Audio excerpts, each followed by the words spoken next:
Et on est live. Salut Thierry, comment vas-tu? Salut Benoît, ça va super bien. Je suis très zen parce que je suis un peu fatigué ce soir.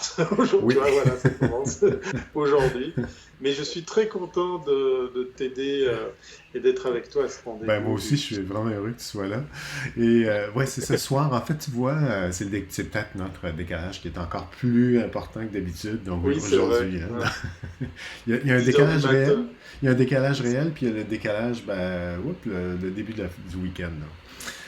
Exact, Le exact. kivar En qui tout vient de se... cas, toujours bravo à toi de te lever si tôt pour assurer le samedi matin à 6 heures et Ouais. midi ici, heure Europe. Donc, Ben bravo. merci. On a déjà il y a Jean-François qui est là, il y a Mamounette Kivar est là. Donc déjà, on a pas mal d'amis et de réguliers qui sont avec nous. Alors, bonjour à tous. Et Bonjour surtout, les amis, ça- bonjour les habitués, ça nous fait plaisir de vous voir. Voilà, et ça nous donne aujourd'hui, raison d'être là. ouais, et aujourd'hui, c'est un numéro spécial encore. C'est numéro, du moins, je dirais pas sans français parce qu'il y a des français dans la roue, mais sans français à l'animation.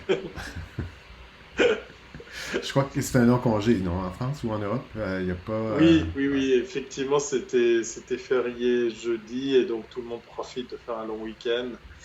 Voilà, il y a que nous deux Oui, qui travaillons encore ce week-end. c'est ça. Et c'est quoi, c'est. Non, je vais pas faire. Il y a Mamounette qui me dit que je vais faire du vélo après. Non, je suis un peu trop fatigué pour aller faire du sport, mais c'est une idée. Il fait très très beau, donc ça se prête aux balades. On était en train de parler avec Benoît de la météo qu'il y a à Montréal. L'été tarde à venir. Voilà. Ici, Ouais, il est arrivé. Enfin, voilà. toujours très frais, nous, chez nous. Je sais pas pourquoi. Bon, habituellement, la moyenne de la saison, c'est environ 20, puis on a des températures parfois de 14, 15, 16 et moins des fois.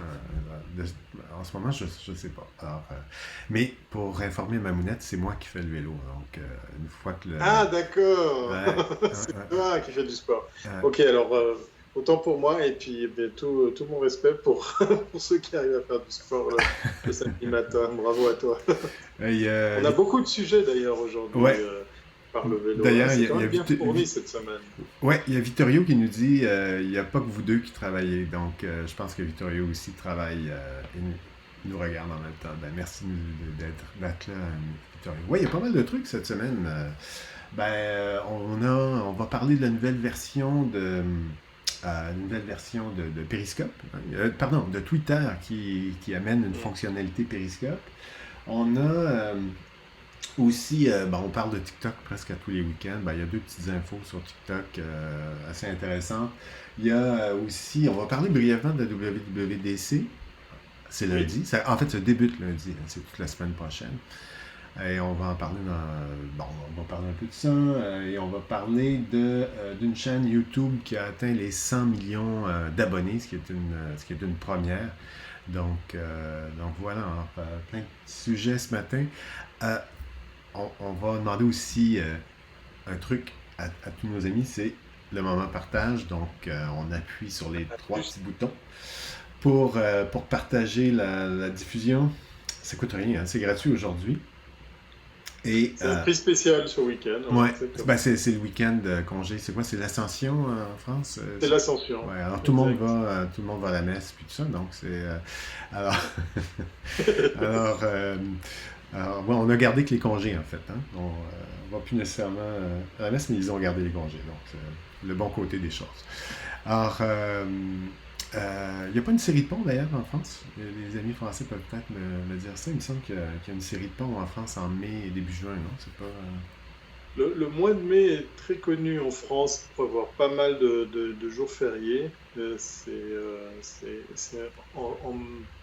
en me pinçant les lèvres que je dis ça pour pas me moquer de nos amis français, mais ça doit être très dur de travailler durant le mois de mai tellement il y a 2 jours fériés.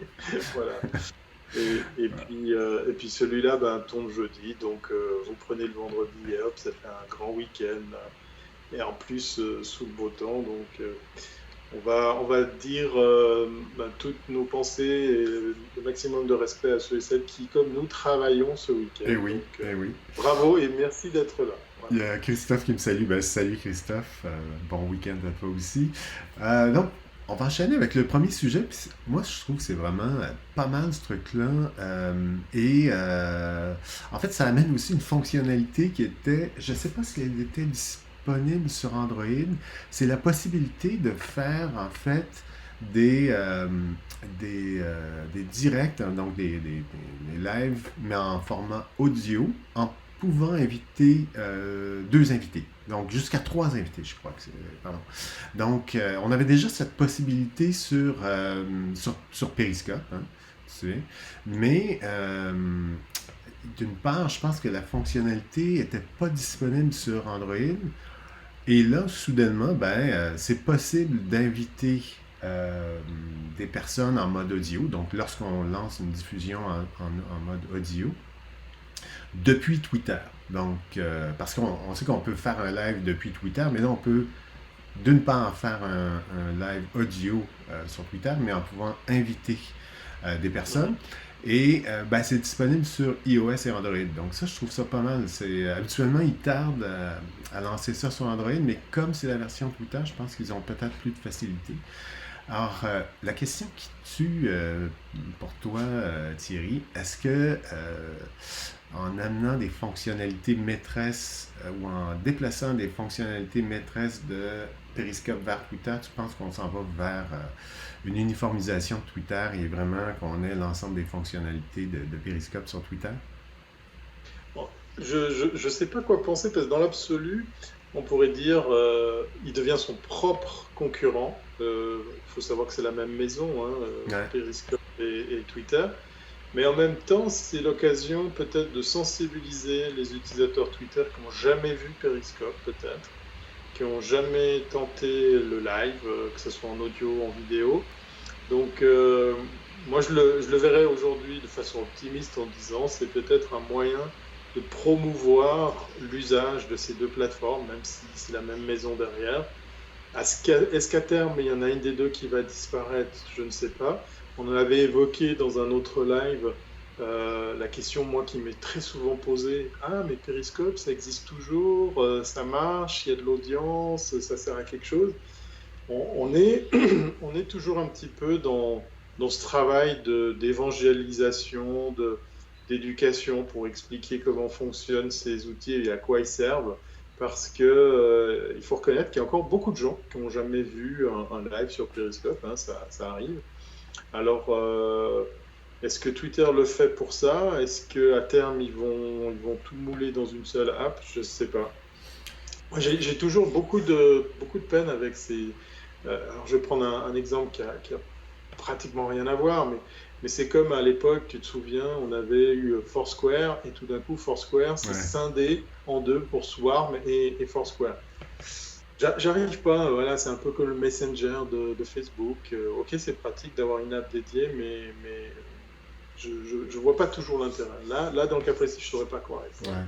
Ah, tu vois, il y a Guillaume qui nous dit j'ai pas les péris audio sur Android. Ah, ok. Parce que, bon, j'ai peut-être pas été assez précis, puis c'est le matin, mais on parle évidemment des périscopes audio ou en mode podcast, parce qu'il y a Kivar qui disait et pour quand le mode podcast sur Twitter, c'est de ça dont on parle. Donc, dans l'annonce, on mentionnait que que ça serait dispo ou c'est dispo pour Android et iOS. Donc, en principe, ça devrait être sur les deux applications mobiles, hein, j'entends, c'est pas desktop. Donc, mais je ne sais pas si c'est en cours de déploiement, alors c'est peut-être pas disponible pour tout le monde encore, mais en principe, ça devrait l'être. Euh, Moi, je suis un peu aussi comme toi, je suis un peu euh, ambivalent là-dessus, mais je pense qu'ils ont vraiment pas le choix parce que, comme tu le mentionnes, d'amener les fonctionnalités vers Twitter, parce que, comme tu le mentionnes, je pense qu'il y a beaucoup de monde en fait, qui savent même pas qu'il y a du Ouais. live. On sait qu'il y a du live, en fait, on sait qu'il y a de la vidéo sur Twitter, mais on ne sait pas nécessairement qu'il y a de la vidéo en direct. Donc, ça, c'est. Ouais, ouais. Et ce qui est intéressant sur Twitter, comme on a un mode conversation, même sur une vidéo qui est là, qui est déposée, une vidéo asynchrone finalement, on peut quand même avoir une discussion au sujet de cette vidéo-là. Donc, donc je sais pas. Mais j'ai l'impression qu'on tente le coup de ramener plusieurs fonctionnalités maîtresses vers Twitter. Alors si Guillaume dit juste, et je pense que c'est le cas puisqu'il s'y connaît en Android, il dit j'ai pas la possibilité de lancer un Peri sur Android.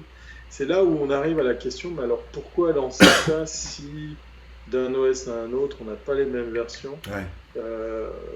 Guillaume, tu me corrigeras si j'ai faux, mais il me semble que maintenant c'est de plus en plus facile normalement de développer une application directement pour deux systèmes d'exploitation. Et donc, du coup, là, on ne comprend pas cette différence entre ces deux systèmes d'exploitation pour les dates de sortie des applications. Donc, pourquoi tout ça, quoi? Enfin, voilà, c'est un peu bizarre. Hein, puis on dit bonjour à Anne qui est arrivée, qui a failli oublier que c'était samedi. Oui, voilà, alors, content de te voir. C'est ça, puis tu vois... J'ai perdu le son, Benoît, je crois. Ah, excuse-moi, ouais. Voilà. Donc, ce que j'allais dire, c'est que, tu vois, c'est une des utilités pour laquelle on fait cette diffusion le samedi, c'est pour rappeler à Anne qu'on est bel et bien samedi. Donc... Anne qui est réveillée, qui travaille peut-être. Voilà. Oui. Donc voilà, on est samedi. Et merci Anne d'être là. Donc oui, donc mais c'est curieux, tu vois, dans l'annonce, c'était vraiment clair que c'était pour iOS et Android, et on voit que ça peut être difficile, et déjà Guillaume, puis Kivar aussi. Kivar, je pense que tu es sur Android aussi, non? Il me semble bien. Alors, il me semble, ouais. Donc, c'est curieux, d'ailleurs, aussi, cette espèce de délai au niveau des fonctionnalités, puis même quand on annonce un truc. Lorsqu'on annonce un truc, c'est fréquent qu'il y ait un délai assez long, je dirais une semaine ou quelque chose comme ça, entre le moment où on annonce la nouvelle fonctionnalité et le moment où c'est vraiment dispo pour tout le monde, parce que souvent on va faire un déploiement qui est en fait pas je m'inclus pas dans le bien sûr. Donc ils font un déploiement où c'est progressif, évidemment, pour, j'imagine, ne pas trop stresser les serveurs chez eux. Donc, Kivar confirme qu'il est bel et bien sur Android. Merci, Kivar. Puis vous êtes... Guillaume et Kivar sont nos antennes sur Android, donc c'est important. Exactement, les spécialistes dans la place. Oui, exactement. Donc voilà, alors c'était Twitter. Donc pas de nouvelle fonctionnalité, mais une nouvelle fonctionnalité sur Twitter. Reste à voir. Puis d'ailleurs, c'est un truc que, je sais pas, on n'a jamais eu de chiffre non plus sur l'utilisation du direct sur Twitter via l'utilisation du direct via Periscope. Donc, et puis on n'en aura jamais aussi de nos copains de Facebook, puisque on en avait parlé, c'est toujours très difficile de faire des lives sur Facebook, que ce soit au travers d'un profil ou d'une page pour rameuter du monde. C'est là où on va continuer, nous l'équipe de WizCop, à défendre l'intérêt de faire du Periscope, parce que c'est rattaché à Twitter, donc on peut par hasard tomber sur un live, là où sur Facebook c'est beaucoup plus difficile, parce qu'il faut être informé qu'il y a un live, il faut être abonné à la page, il faut suivre les alertes. On voit d'ailleurs dans les audiences qu'on a du monde qui vient un petit peu par hasard tomber sur nos lives, et puis qui suivent peut-être quelques secondes, ou alors qui du coup se disent tiens c'est sympa, samedi matin il y a Benoît qui se lève à 6h du matin pour faire ce live, je vais m'abonner. C'est ça la force en fait de Periscope, c'est que on peut toucher plus de monde, même si, comme je le disais tout à l'heure, il y a encore plein de gens qui se posent la question de savoir si ça marche toujours. Ça, c'est une autre question, puisqu'on n'a pas forcément les chiffres pour le reste des diffusions. Ouais. Il y a Kivar qui nous dit que l'iPhone lui donne des boutons, que son médecin lui a dit de ne pas s'en approcher. Donc, donc fais attention, Kivar. Donc, il se décrit comme étant iPhonophobe. Et il y a Mamounette qui nous dit qu'elle est spécialiste en Minitel. Donc, en fait, oui, ceux qui ont conservé un Minitel, j'imagine que le Minitel doit commencer à prendre un peu de valeur, parce que ça devient un truc assez rare. Je sais pas si je me souviens, parce qu'on a via TV5 on a des émissions françaises évidemment, puis au moment où il y avait le Minitel, c'était quoi, c'est 3615 qu'on devait composer. Je sais pas si... Aviez-vous ça chez vous, le Minitel? Alors nous, en Suisse, on a fait une grosse bêtise. On n'a pas voulu faire confiance aux Français qui avaient inventé ce système qui était vraiment performant, pratique et tout. Nous, on a réussi à réinventer l'eau chaude en s'inspirant du système allemand, en regardant ce que faisaient les Français. Puis on a inventé le vidéotex avec un X et pas un T à la fin. Et on n'a jamais dépassé le cap des 100 000 abonnés. On est 8 millions d'habitants, hein. Je te laisse faire le calcul. Donc ça a été un flop total. Et c'est dommage parce que la Suisse, là, si elle avait fait confiance à la technologie française, on aurait eu un système qui était compatible et qui aurait... Et le Minitel en France a duré super longtemps, quoi. Moi, je suis admiratif de cette techno. Les années télématiques en France ont été porteuses de beaucoup de business. Et nous, on a totalement loupé le coche. Alors, je sais pas si chez toi, au pays, il y avait quelque chose de similaire aussi. Ouais, ben chez nous, on a eu le Minitel, mais il y a eu un petit peu avant le Minitel, on a eu un truc qui s'appelait Alex, qui a été fondé par une entreprise de télécommunicateur historique qui s'appelle Bell. Puis c'était une copie conforme du Minitel, mais ça n'a jamais décollé parce que ben, c'était uniquement cette entreprise qui le déployait. Puis, ben, il y avait en plus, c'était un peu cher, bon, ça servait pas à grand-chose. Il y a pas eu, comme en France, là, les émissions de télé qui ont embarqué, puis tout ça, donc où on pouvait envoyer des messages. Ça a servi surtout, ben, un peu comme en France aussi, mais ici principalement pour la messagerie rose.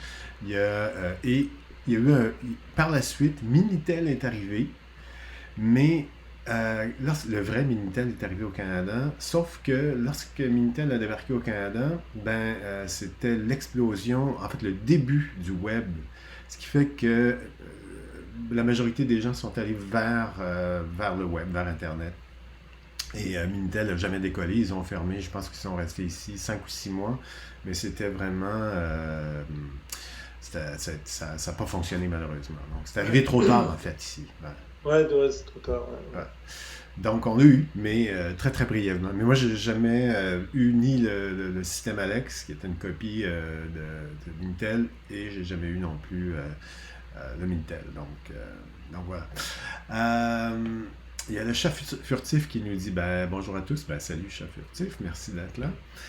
Alors, TikTok, tu sais que TikTok, en fait, ils veulent, et ça c'est une nouvelle assez surprenante, mais c'est une nouvelle qui va surtout, à mon avis, toucher l'Asie. Ils veulent lancer un smartphone, donc un téléphone intelligent où finalement on mettra de l'avant TikTok. Alors, ça sera un téléphone TikTok. Et TikTok devient de plus en plus autre chose que uniquement du DOM, hein. On commence à... On veut implanter un système concurrent à iTunes Music, comment ça s'appelle? Apple Music et à Spotify. On a aussi des transactions monétaires qui seront possibles. Donc, ça devient vraiment un système messagerie un peu plus performant à la WeChat, qui est très très populaire en Chine. Donc TikTok, c'est vraiment, je dirais, là, un truc qui monte. Et donc, j'imagine que ce smartphone n'arrivera jamais en Europe ou en Amérique du Nord. Mais c'est vraiment pour le marché asiatique. J'imagine que ça sera aussi un téléphone qui ne sera pas très très cher.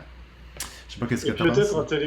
peut-être un téléphone qui aura qu'une seule application à Peut-être support. aussi, ouais. Ben, ça peut être un Ça, truc c'est quand à, même. je sais pas, on va 50 euros, puis oups, Ouais. t'as un truc pas cher pour pouvoir communiquer avec tes amis, là. C'est quand même une drôle d'annonce parce que moi je me rappelle, on avait parlé du Japon la fois où Damien était là. Il y avait le iMode, ce fameux système d'exploitation qu'avaient dicté les opérateurs pour que ça marche mieux au Japon quand tu te connectais avec ce qui était les débuts des smartphones. Et quand l'iPhone est sorti, tout ça a périclité et puis on trouve l'iPhone partout. Alors, Android bien évidemment, mais j'arrive pas à comprendre qu'il y ait des marques qui se lancent à créer des smartphones sur lesquels on a un espèce d'effet de mode rattaché à une marque. Il y avait MTV qui avait, je crois, fait des trucs dans certains pays. Là, tu nous annonces TikTok. Alors, ok, c'est peut-être parce que c'est le marché chinois, puis on le connaît pas bien, on le cerne pas, mais c'est quand même étrange de se dire qu'on puisse acheter un téléphone TikTok, là où en fait, dans ce machin, on peut faire aller l'application. Alors, est-ce qu'ils ne sont pas peut-être en train de viser un public plus jeune, puisqu'on a un prix super attractif?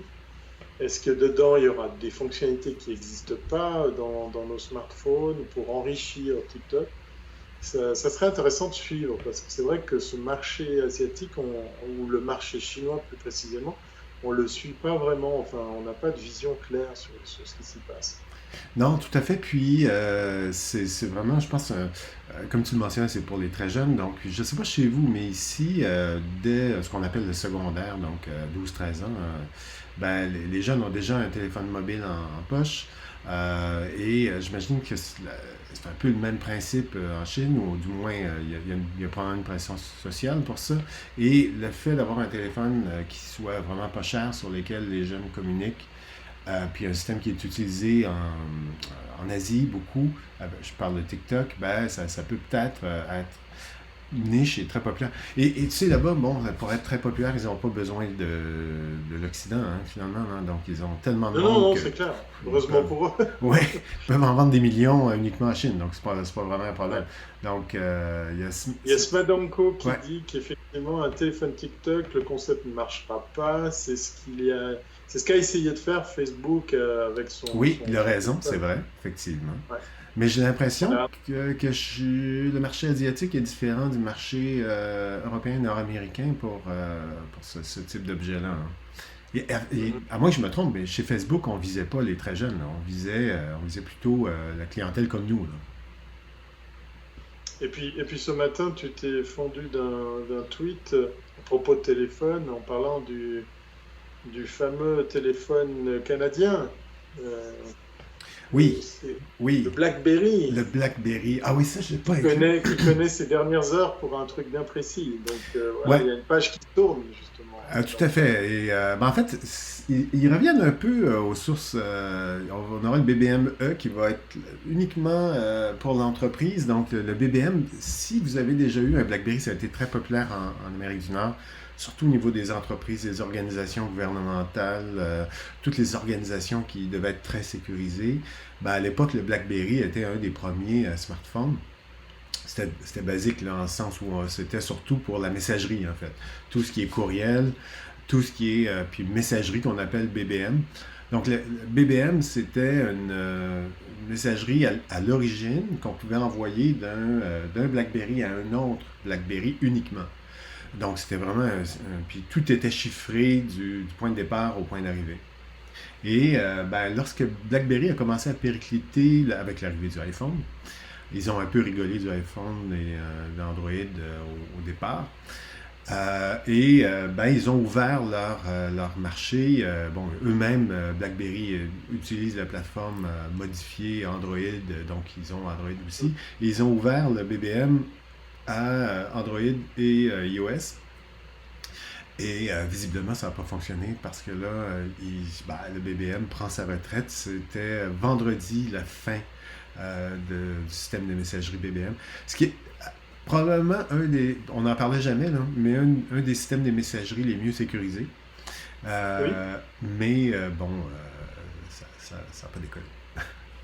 on a vu des présidents des États-Unis utiliser ce système Ouais, ben, sur un toute appareil qui l'administration était même. américaine était Ouais, sur ben, une grande partie, je dirais pas toute ouais. l'administration, mais une grande partie de l'administration américaine, canadienne, plusieurs autres pays, c'était sur BlackBerry. Euh, Parce que tout était contrôlé via une centrale, donc l'administrateur pouvait décider que vous ne pouviez pas installer d'application sur votre appareil. Donc c'était assez restrictif. Puis il y a eu une mode, je ne sais pas si tu te souviens, mais vers la fin 2008, 2009, 2010, ça s'appelait Bring Your Own Device. Et donc, plutôt que de fournir les appareils téléphoniques aux personnes qui travaillaient en entreprise, ben, les personnes arrivaient avec leur appareil et on implantait les fonctionnalités d'entreprise dans l'appareil de la personne, ce qui coûtait beaucoup moins cher, évidemment, à l'entreprise.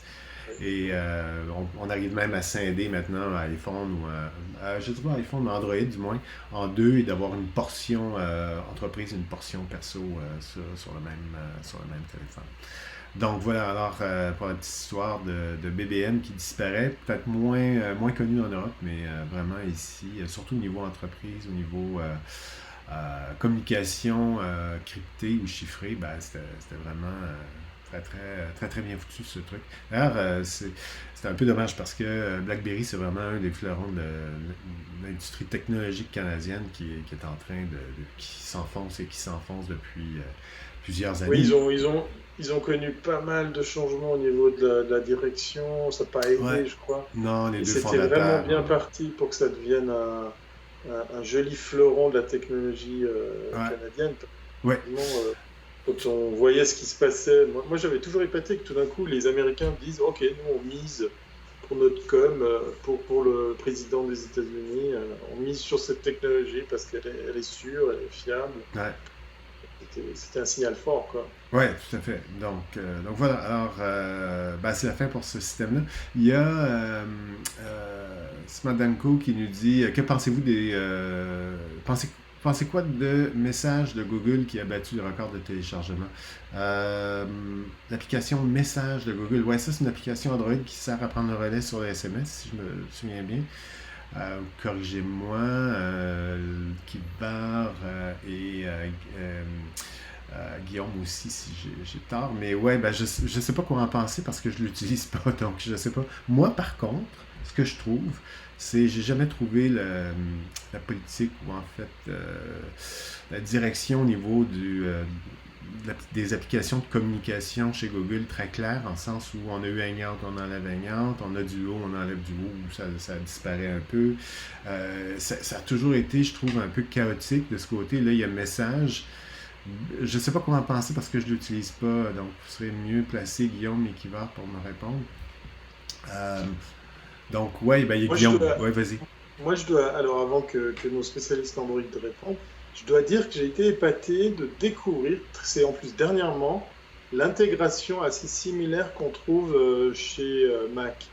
C'est très difficile quand on est un Mac user d'avoir un ordinateur, un téléphone portable, des iPads, de se sortir de cet écosystème. J'ai même ressorti mon Apple Watch de son carton pour la réessayer, pour essayer de reviser mon jugement par rapport à ça. Et cet écosystème qui communique entre tous ces éléments, entre lui, c'est assez sympa. Et pour Android, ben justement, j'ai eu la belle surprise sur un appareil, sur un Huawei que j'ai paramétré avec mes comptes Google, de me retrouver un peu dans la même philosophie d'intégration. Donc, message qu'on a sur Android s'intègre aussi dans l'OS. Là, pour le coup, j'ai un laptop qui tourne sur Chrome, l'operating system, un Chromebook. Et ben, c'est assez sympa de se retrouver comme sur Mac, de pouvoir par exemple écrire et recevoir tes SMS sur un device qui est connecté au même compte. Alors, c'est pas aussi fluide au niveau de l'ergonomie que ce qu'on connaît chez Mac, hein, parce que c'est vrai que Android est plus permissif, je trouve, au niveau de l'interface utilisateur, mais c'est sympa de voir qu'ils y sont venus. Donc, par rapport à la question qui a été posée de savoir qu'est-ce qu'on pense au niveau record de téléchargement, bah, il faut qu'on reconnaisse maintenant qu'il y a de plus en plus, ou peut-être plus, d'utilisateurs Android que iOS. Ouais, beaucoup plus. Ouais. Puis qu'il faut qu'on leur fournisse des outils qui intègrent tout ça, qui Ouais. réunissent tous les appareils. Enfin, c'est pratique, c'est vraiment Ouais, tu vois, pratique. moi, je suis Mac et iOS et ben ça c'est un truc que j'aime beaucoup parce que Message, l'ancien e-message qui s'appelle Message maintenant, ben ça arrive partout, donc ça peut arriver sur ton iPad, sur ton iPhone. Oui, Et lorsque je travaille au bureau, ben, l'application Message est aussi sur mon ordi, ce qui fait que je réponds à tous mes messages SMS, texto depuis mon ordi. Donc c'est hyper pratique ce truc-là. Donc je comprends que si l'application est aussi disponible sur PC du côté Android, c'est vraiment un plus parce que lorsqu'on est au travail, ben, ça permet. C'est beaucoup plus facile aussi d'écrire, même si, bon, on peut être habile avec le petit clavier sur notre smartphone, c'est beaucoup plus facile de répondre depuis un ordi lorsqu'on travaille. exact, exact. C'est très Ouais, fort. puis il y a Kivar qui nous dit, mais à quand la nouvelle forme, la nouvelle norme qui va remplacer le SMS? Ouais, ben c'est une bonne question, mais je sais pas, hein, Ouais. c'est tellement simple le SMS, pourquoi le changer? Non? Oui, oui, c'est une bonne question parce qu'en fait, il y a quand même l'avènement de WhatsApp, il y a Messenger qui essaie de grappiller, Ouais, puis on réalise, moi, c'est drôle parce que c'est vraiment d'actualité, pas plus tard que cette semaine.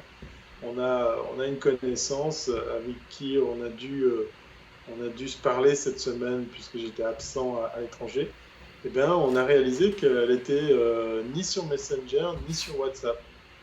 Donc, on est sorti, on s'est retrouvé à s'envoyer des SMS.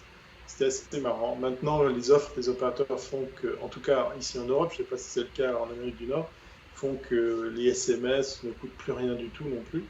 Et bah, c'est fou pour une technologie qui n'était pas faite pour ça au début, hein, parce que si vous allez voir sur Wikipédia l'histoire des SMS, c'est assez étrange puisque c'est en fait une couche dans la gamme de fréquences qui restait à disposition pour faire de la maintenance du service. D'ailleurs, SMS, Short Message System, aurait aussi pu s'appeler service, je crois.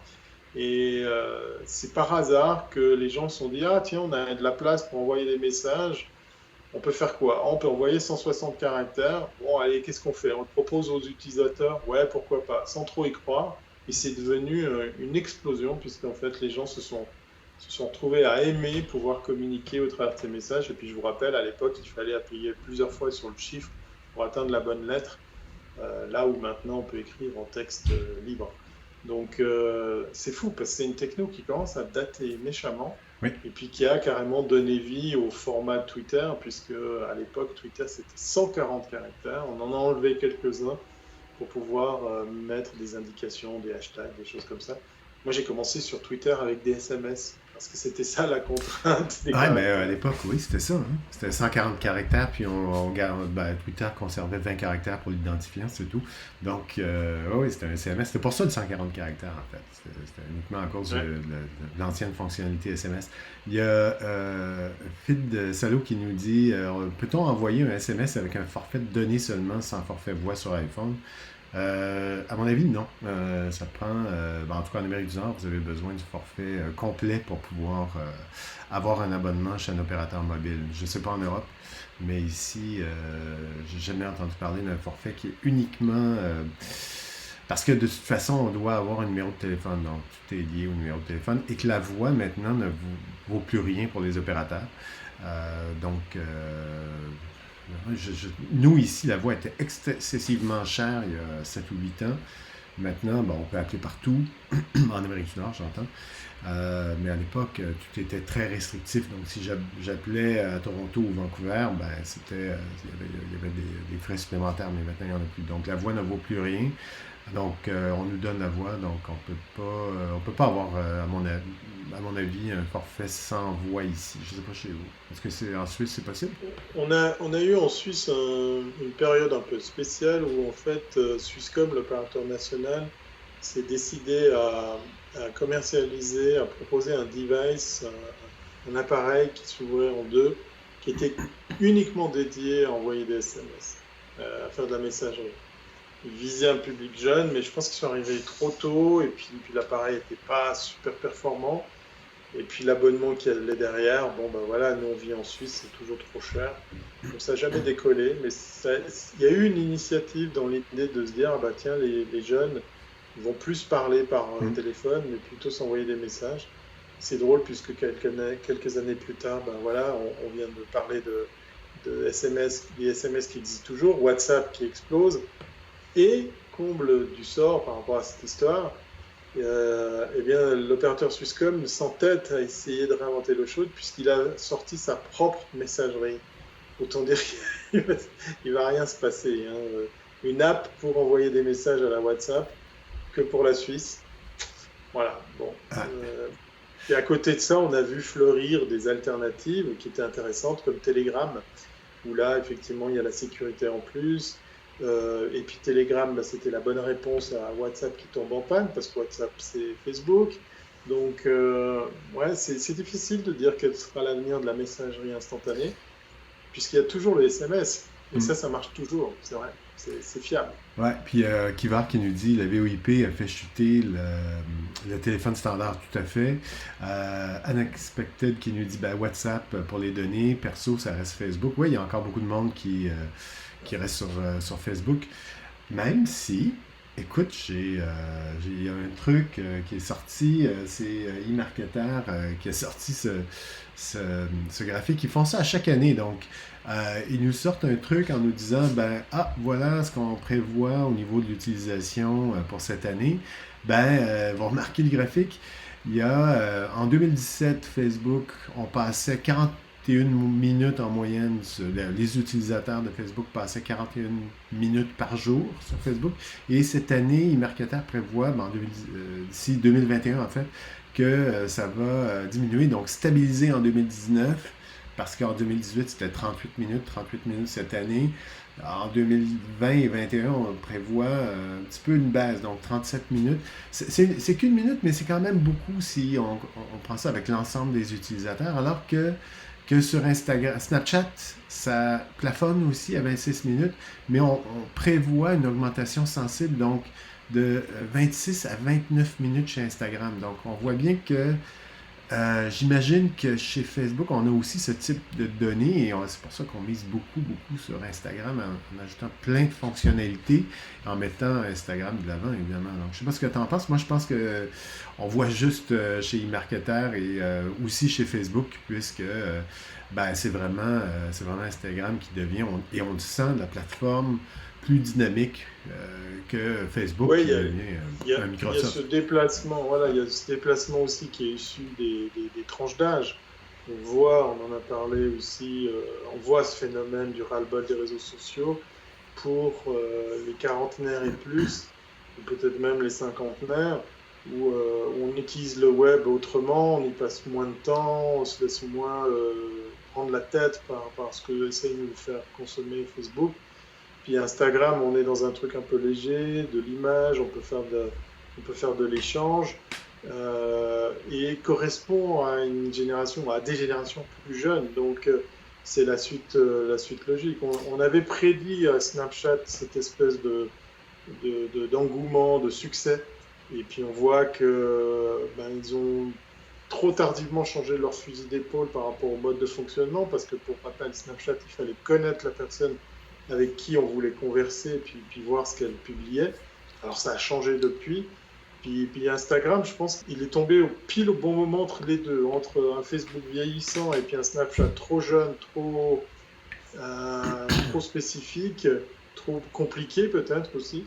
Euh, D'ailleurs, c'est marrant que tu parles d'Instagram, parce qu'effectivement, un des sujets qu'on voulait partager avec vous aujourd'hui, c'était ce changement que Instagram a instauré sur IGTV, hein, la Ouais. relation d'Instagram TV. Le live sur Instagram revient au format horizontal. Et Ah, donc, je pense qu'il y a peut-être un peu de ça au niveau de l'âge, au niveau du type de consommateur, mais aussi au niveau des annonceurs. Parce que j'ai envie de croire que c'est aussi là où la chose est dictée. Si un annonceur n'a pas les moyens ou l'envie de produire une image en forme portrait, elle va peut-être laisser tomber ce réseau, elle va peut-être moins faire de pub. Et je vois là ce signal comme un truc très fort, à la fois pour faire plaisir à une audience qu'on ne veut pas laisser tomber, et à la fois aussi retenir les annonceurs pour qu'ils mettent un peu plus de pub sur ce réseau euh, pour, euh, pour l'alimenter. Et puis, quand on parle d'Instagram, il y a aussi un espèce de phénomène qui est en train de monter en puissance, c'est ce ras-le-bol de la publicité, parce qu'elle est bien faite, mais on commence maintenant déjà à être dans des travers, dans des trucs pas adaptés, ou des trucs trop intrusifs, ou alors trop nombreux, trop fréquents. Je ne sais pas ce que tu en penses, mais c'est vrai que maintenant, je me retrouve très souvent, quand je regarde mon flux Instagram, de voir que la pub est méchamment de plus en plus présente dans ce réseau. ouais, et puis il y a Smadanko qui nous dit aussi, vous pensez quoi de la monétisation de WhatsApp? Puis il devrait y avoir en 2020 qui nous dit de la pub. C'est un peu le même principe. J'imagine que ils vont vouloir rentabiliser le réseau puis tout ça, mais peut-être au déprimant. Je sais pas comment ils vont intégrer la pub sur WhatsApp. C'est moins évident que sur Instagram, mais j'imagine qu'ils ont une idée là-dessus. Pour revenir rapidement à IGTV, je sais pas, moi j'ai toujours trouvé qu'IGTV c'était plus ou moins. Bon, ça a été utilisé au début, je sais pas ce que vous en pensez, là, mais moi je trouve que, en fait, ça devrait devenir une fonctionnalité, une fonction d'Instagram parce que c'est peu utilisé. C'est un truc qui peut carrément être intégré à Instagram. Là. Donc, plutôt que de faire de la vidéo de 2 minutes, on en fait 10 minutes, c'est tout. Là. Donc, je Bah, sais pas trop. ouais, on revient à cette fameuse question des applications doublons, quoi, parce qu'IGTV, maintenant, on peut le faire depuis Instagram, mais il y a une app qui est dédiée. Ouais. Enfin, je comprends pas cette politique de... Est-ce que c'est pour multiplier les canaux Oui, dans j'ai les App l'impression. Ouais. Store pour faire de la pub? Je sais pas, mais ça devient un peu fatigant d'avoir 15 000 apps pour faire Pour, la le même même, chose. pour la même application. C'est vrai que c'est un peu, ouais, un peu too much. Il y a Anne qui nous dit gros problème, pub envahissante, c'est contre-productif. Ouais, tout à fait. Et je trouve qu'il y en a, par exemple, sur Instagram, il y en a. Avant, c'était quoi, une à tous les 10 photos. Je trouve que maintenant, c'est plus, plus Oui, c'est condensé. Là. très... Il y en a plus. Donc, ça devient un peu. Oui, il y en a parfois que c'est intéressant, c'est bien, mais en même temps, il y en a beaucoup. Donc, je sais pas. Et sur WhatsApp, je trouve que. Je sais en fait, j'ai hâte de voir comment ils vont l'implanter. Je ne sais pas trop. Je suis certain qu'ils ont une idée là-dessus. Mais ça peut devenir intrusif parce que là, on est dans un système de messagerie un peu à la Messenger. Donc, je ne sais pas ce que ça peut donner.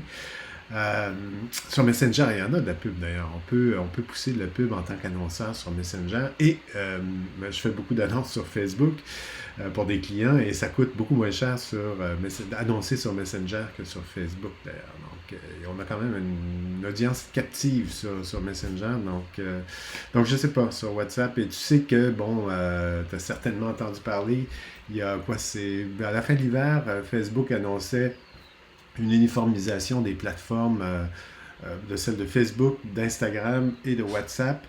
Donc d'avoir une espèce d'interface commune, une base commune et voilà, c'est ce que nous rappelle Guillaume. Et ouais, effectivement, on pourra converser avec des gens sur WhatsApp et puis Messenger. c'est ça. Bah, c'est l'occasion de nous rappeler que c'est la même maison derrière. Ouais. Est-ce que ça va être une bonne chose? Je suis pas certain. Moi, je pense Est-ce- que ils vont je sais vendre ça pas. pour les usagers, mais c'est vraiment pour les annonceurs de pouvoir pousser de la pub beaucoup plus facilement d'une plateforme à l'autre.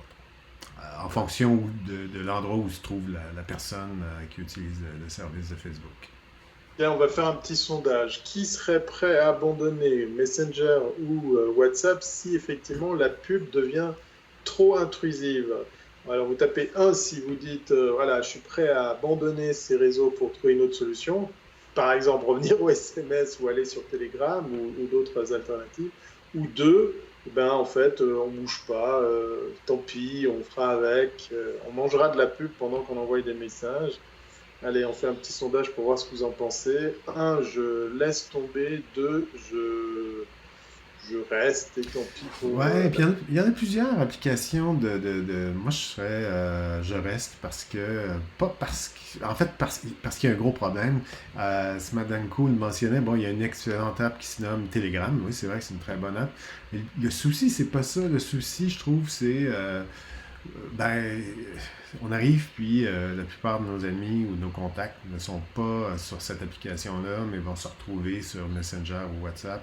Donc, après quelques semaines, on utilise plus Messenger ou WhatsApp parce que la majorité de nos contacts s'y trouvent et qu'on n'a qu'un ou deux contacts dans Telegram ou une autre application. Donc, c'est un gros souci, je trouve, parce que ces Ouais. applications-là ont vraiment pris le haut du pavé et contrôlent les systèmes de messagerie. Hein. Donc, En même temps, notre petit sondage laisse présager que tout le monde, en tout cas pour ceux qui ont pris le temps, merci d'avoir répondu à ce petit sondage. C'est le 1 qui est ouais. unanime, effectivement. Voilà. Signal Messenger est conseillé par Snowden. Oui, ça sera intéressant d'aller voir les alternatives. Moi, je vous parle de Telegram, mais c'est vrai qu'il en existe plein d'autres. Ouais. Oui, tout Ouais. à fait. Mais c'est d'avoir une base commune aussi. Telegram, ben, si je ne me trompe pas, Telegram, tout est chiffré sur Telegram, non? Donc, on peut chiffrer Oui, sur Messenger, mais c'est pas évident. Donc, c'est pas nécessairement une. Ah, il y a Michel Liberti qui est là. Ben, on le salue. Salut Michel. Ouais, donc, Michel. j'avais une question aussi de Smadanko un petit peu plus tôt qui va un peu avec ça. Il nous parlait de ce qu'on pensait de l'OS de Huawei, là, qui finalement a des gros soucis aux États-Unis à l'heure actuelle. Moi, je pense que ça va être un peu comme le téléphone de TikTok, c'est que ça va fonctionner en Chine. Puis ils peuvent avoir un très gros succès, mais ils vont avoir de la difficulté en Europe et en Amérique du Nord. Déjà aux États-Unis, c'est impossible de trouver des Huawei, ou presque. Il faut le commander. Il n'y a aucun opérateur qui vend un Huawei, même avant l'espèce d'embargo que l'administration américaine a fait. Au Canada, il y a plusieurs opérateurs qui achètent, en fait, qui offrent des Huawei, donc P30 Pro, tout ça. Mais avec ce qui a été annoncé, j'ai l'impression que les ventes vont chuter. Et le gros problème pour Huawei, c'est qu'il y a des composantes qui sont développées par des sociétés américaines comme Corningware qui développent le Gorilla Glass, qui ne pourront plus vendre leur Gorilla Glass à Huawei, entre autres. Donc ça va créer des soucis pour trouver des alternatives aussi, là. Je ne sais pas trop quoi penser de ce qui se passe avec Ouais. tout ça, hein. Ouais, puis il y a la question de fond, c'est tous ceux qui sont déjà sur Huawei, qu'est-ce qui va se passer pour eux, puisqu'en fait, on parle de voir Google interdire l'usage de ces apps. Là, j'ai fait la mise à jour du mien, j'ai pas encore été voir ce que j'aurais perdu. Je ne sais pas si on va subir des pertes au niveau des applications, au niveau des possibilités. Ça, c'est pas très clair. Enfin, j'ai peut-être pas été assez chercher d'informations par rapport à ça. Mais ceux qui sont déjà sur Huawei, qu'est-ce que va devenir leur téléphone portable avec cette Ouais, hypothétique réduction d'applications et de possibilités, quoi. ouais. C'est Il y a Guillaume c'est qui un peu nous dit, space, quoi. ben, c'est pas facile de développer un OS, ils auront du retard. Oui, tout à fait, c'est pas évident. Même s'ils partent sur une base d'Android open source, euh, c'est pas évident, effectivement. Donc, bon, je pense que c'est une entreprise qui est immense. Donc, ils ont d'autres créneaux, hein. Ils sont pas que producteurs de téléphone. Ils fabriquent, c'est un équipement entier pour des opérateurs de télécom aussi. Donc, c'est une grosse société, énorme société, je ne sais pas trop. Ben, c'est plus une guéguerre entre les États-Unis et la Chine pour l'instant. Donc, je ne sais pas trop quoi penser de ce truc-là. Ouais, ben, il y a Guillaume qui nous dit n'achetez pas de Huawei, ils n'auront pas Android Q. Tout à fait, c'est vrai. Ben, pas à l'heure actuelle, à moins qu'il y ait une entente entre les États-Unis et la Chine. D'ailleurs, je pense que la Chine voulait répliquer envers les États-Unis en bloquant ou en faisant part aux Américains sur l'exportation de terres rares vers les États-Unis, ce qui pourrait causer des soucis pour les fabricants de smartphones américains, entre autres. Une affaire à suivre, parce que c'est vrai que c'est rude de savoir que tu as acheté un téléphone qui pourrait ne plus évoluer parce qu'effectivement, au-dessus, il y a des gens, il y a des États, il y a des constructeurs qui te disent stop, on ferme les vannes. C'est super frustrant. À titre, au niveau du consommateur, je trouve ça super rude parce que Oui, on est sur des achats qui peuvent être conséquents, on est sur la recherche de fonctionnalités ouais. sympas parce il a quand même des bons points et Dieu sait que je ne suis pas le spécialiste Android ici dans la room, mais de savoir que tout d'un coup, ben, ça risque d'être une brique avec laquelle tu ne pourras plus rien faire, c'est super dur. Et j'ai vu par contre un tweet de notre ami Bruno Guglielminetti qui disait qu'il y avait peut-être une alternative, c'est d'installer un autre type d'OS proche d'Android. Alors là, Guillaume, tu me corriges, je crois que le nom, Ben, ils ont déjà c'est... un OS, hein. Ils travaillent déjà sur un OS Oui. chez Huawei, donc mais je ne Ah, sais pas ça comment il serait, ça s'appelle, hein. serait... Ouais, alors, je sais pas si c'est... Voilà, moi, j'avais pas vu si c'était Huawei qui le faisait ou si ça venait d'une initiative indépendante. Mais on pourrait peut-être installer un autre OS dessus pour continuer à faire vivre cet appareil. Ouais, mais là, ça devient compliqué pour les utilisateurs lambda, donc Oui, oui, c'est oui, pas oui. évident. Puis c'est dommage parce que le P30 Pro, entre autres, ben, c'était un des premiers appareils à avoir embarqué trois caméras. Je ne l'ai jamais eu en main, mais ce que j'ai lu, c'était extrêmement positif au niveau de l'appareil photo ou des appareils photo qui l'embarquent. Donc, je trouve ça un peu dommage parce que c'est vraiment une compétition forte. Puis, ils ont vraiment des appareils qui se démarquent des autres. Donc, c'est un peu de bloquer un peu la concurrence, là. Donc, je Ouais, sais pas ouais. trop. Puis, non seulement que, bon, à cause de ce qui se passe aux États-Unis, mais ils bloquent la concurrence partout, au Canada, en Europe. Donc, c'est un peu rude. Ouais, c'est ça, Guillaume. iOS, Guillaume mentionne que ouais. le P30 a un zoom de 10x optique, donc ce qui est vraiment pas mal. Ouais. C'était assez curieux, hein, d'ailleurs, parce qu'il y a quoi, il y a à peine 3 ou 4 ans, c'était encore l'iPhone qui dominait au niveau de l'appareil photo, mais maintenant c'est clairement Android qui a le haut du pavé. Avec le P30, en fait, Huawei, il y a aussi les appareils de Google qui sont très forts au niveau du traitement après qu'on ait pris la photo. Donc de ce côté, ça va très vite. Et encore une fois, c'est vraiment dommage ce qui arrive. Ouais. Donc voilà pour la partie Huawei et ce qui se passe entre les États-Unis et la Chine. Euh, donc on verra bien ce qui se passera au cours des prochains mois. Mais on parle de plus en plus de guerre froide technologique. Oui, Donc oui. Et puis justement, les alternatives, ben c'est peut-être du côté de Cupertino qu'on les aura, parce que la semaine ah prochaine, la WDC devrait nous annoncer plein de choses. Toi, tu as euh, vu passer des annonces, et ben puis peut-être que lundi soir, on va voir si le ouais. timing et si ça s'y prête. Pourquoi pas faire un en direct de Suisse avec ce qui va être annoncé cette semaine du côté de chez Apple. Ouais, tout à fait. Ben, la WWDC pour Kivar, qui lui est. On va lui donner quelques boutons pour quelques minutes. C'est c'est l'équivalent de la keynote, évidemment, de chez Google qui a eu lieu au début juin, donc où on annonçait toutes les nouveautés. Et ben, ça risque d'être assez intéressant parce que l'an dernier, pour ceux qui ont surtout un appareil iOS, ben, ça a été assez doux comme mise à jour, en le sens où il n'y a pas eu de grandes nouveautés. On est revenu vers les fondamentaux pour resserrer un peu le système d'exploitation et le rendre, disons, compatible avec de plus vieux appareils, avec tous les remous auxquels Apple a dû faire face l'an dernier. Donc, l'obsolescence programmée, les poursuites, l'histoire avec le ralentissement de l'appareil, avec la batterie.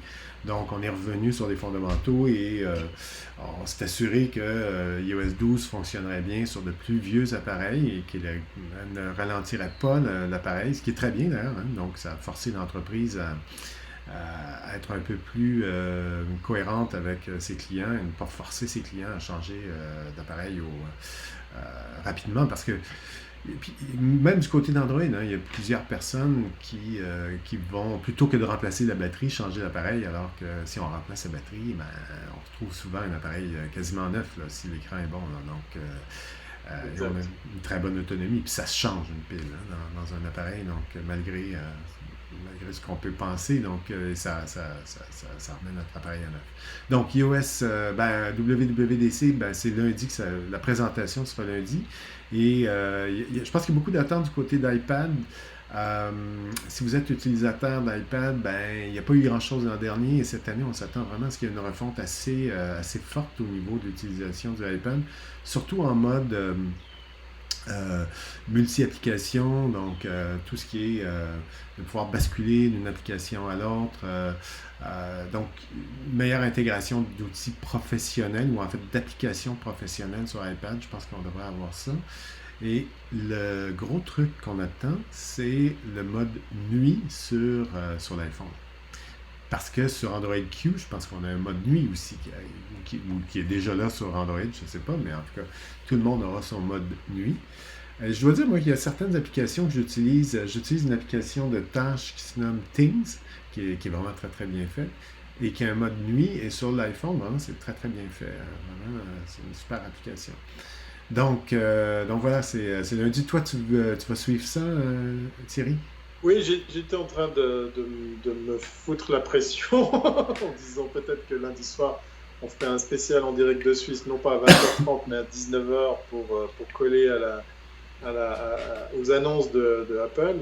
Je vais essayer de suivre ça, ou peut-être que je la regarderai et puis je reviendrai à 20h30 pour pas forcément la faire en live parce que c'est toujours un peu touchy de savoir ce qu'on a le droit de diffuser ou Ouais. pas. Donc peut-être que ça sera plus judicieux d'y revenir après coup, voilà, de regarder tranquillement et puis d'en parler après à 20h30 pour faire un débrief.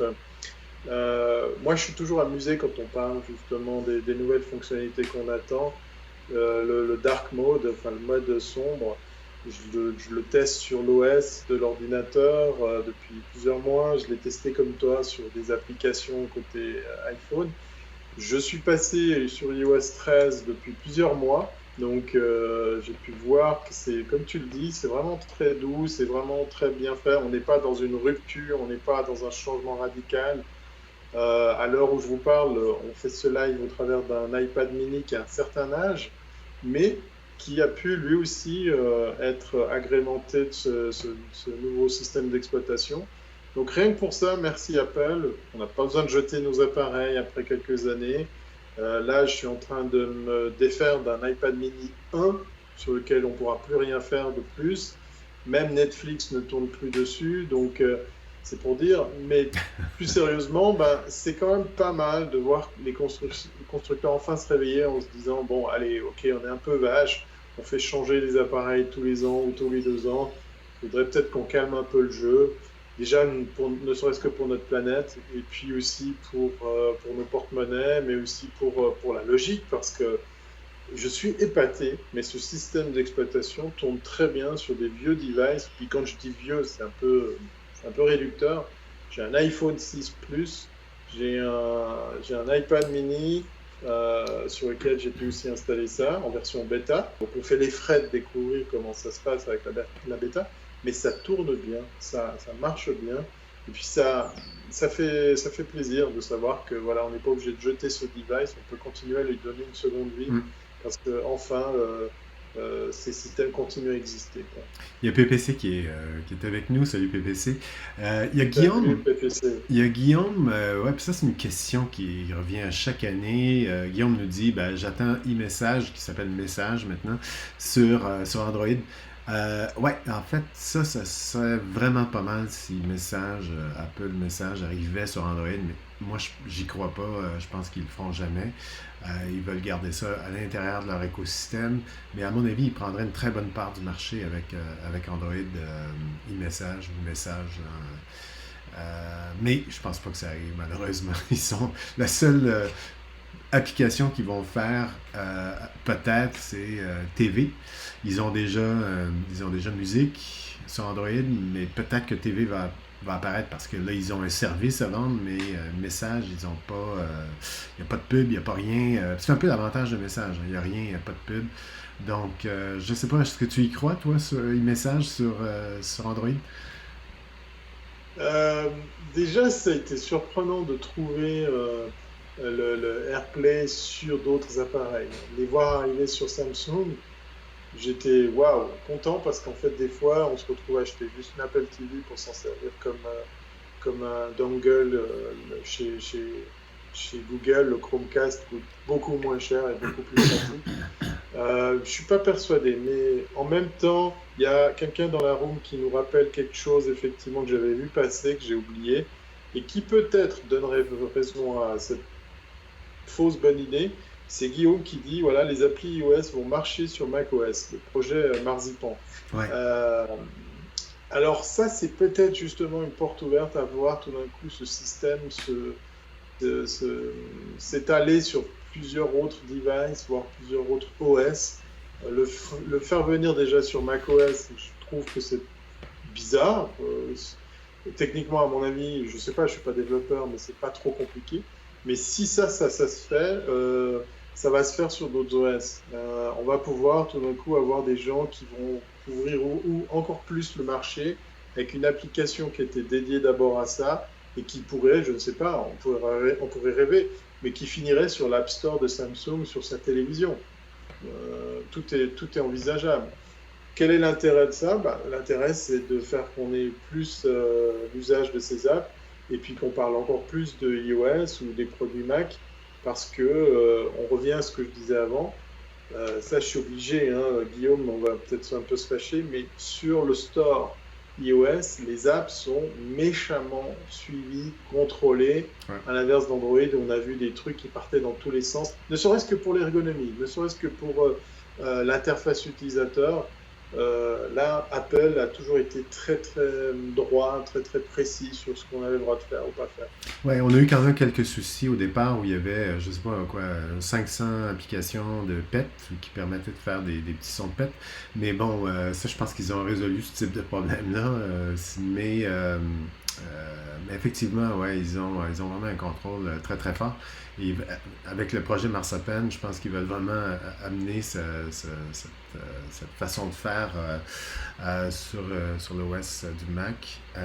Il y a plusieurs applications qui se prêtent, je pense, à Marsapen, comme par exemple l'application Message, l'application... on parle beaucoup d'iTunes, hein, sur lequel il y aurait une refonte et on enlèverait des fonctionnalités, ça deviendrait finalement musique pour l'ordi. Euh, donc ça pourrait être pas mal. Moi, ce que je trouve qui manque, par exemple, à musique, une des applications, je trouve qui manque cruellement à musique, c'est l'application web. Sur Spotify, moi, j'ai utilisé Apple Music, mais je suis sur Spotify maintenant. Et Spotify offre une interface web, donc on peut aller sur le web sans avoir rien installé sur son ordi. Alors que c'est impossible sur Mac, on doit le faire via iTunes, via son ordi ou via son application mobile. Donc, il y a quand même un petit peu de travail, je trouve, à faire de ce côté-là. Oui, à voir quelles seront les premières applications qui vont aller sur ce portage. J'ai vu plusieurs articles qui disaient qu'en fin de compte, c'était relativement simple. D'ailleurs, Ils ont certains un outil qui auteurs, permet de compiler. ouais, voilà, ils se sont amusés à déjà faire le Ouais. test en bêta. Maintenant, je suis curieux de voir quelles seront les apps qui vont exploser du côté de ce portage. Et puis l'autre chose, par contre, c'est une question qu'on peut se poser, est-ce que c'est pas le début de l'appauvrissement du Ouais. développement des applications sur macOS? Parce que voilà, on parlait avant hors caméra des Hackintosh, ces fameux ordinateurs PC qu'on peut transformer en Mac pour qu'ils coûtent moins cher, pour qu'ils aient un look différent. Parce que je disais à Benoît, ben voilà, tiens, je rêve d'un petit Mac 9 pouces. Je veux pas un iPad, je veux un Mac Mm. pour avoir toutes les fonctionnalités qu'il y a sur un ordinateur.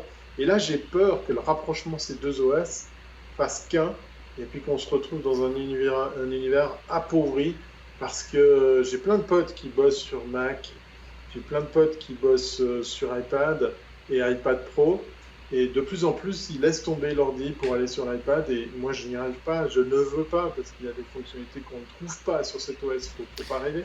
Plein. Et là, c'est un peu affolant. Ouais, mais il y a pas que les fonctionnalités. Mais tu peux rien sortir.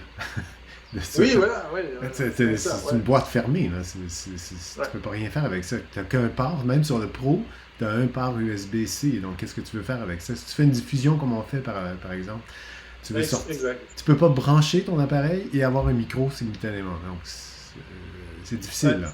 Hein? Donc voilà. Il y a Kivar qui nous dit vous faites des heures supplémentaires. Oui, Elles seront pas payées, elles sont- d'accord, Michel. on le fait bénévolement. Juste, dernière petite nouvelle, très rapidement avant qu'on quitte. Il y a une chaîne que vous ne connaissez certainement pas qui se nomme comment se nomme-t-elle? C'est la T-Series. Alors, c'est une chaîne YouTube qui vient de franchir les 100 millions d'abonnés. Alors, ce qui est assez rigolo. Alors, qu'est-ce que c'est cette chaîne? C'est une chaîne indienne. C'est un producteur de cinéma et bollywoodien, ainsi que c'est un label de musique aussi. D'ailleurs, j'ai appris qu'il y a la plupart en fait, des albums qui sortent en Inde, c'est pas de la musique toute seule, c'est de la musique en fait qui accompagne les films. C'est ce qui devient populaire.